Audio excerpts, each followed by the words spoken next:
23 says, with 625 mLs remaining, a rate change to 115 mLs per hour is ordered, and it is 2250. So to find my infusion time, I need to set up a proportion with the rate and how much I'm infusing.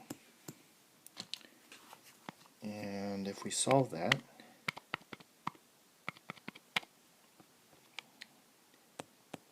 then we get 5.4347826 hours, and I need to convert this to hours and minutes. So I need to multiply the entire decimal by 60. And again, you can either type the entire decimal on your calculator, or you should already have most of it already on there, and you just have that extra 5. So if you subtract 5 first, then that should give you the decimal, and then you multiply by 60. And that number you round to the nearest whole.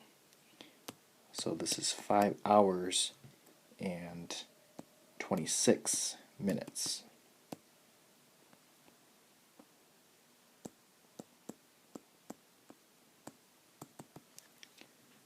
So our start time was 2250, and we're adding 526.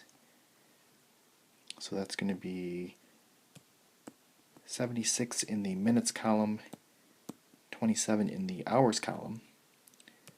So we can't have a 76 in the minutes, so I need to subtract 60 and then carry the 1,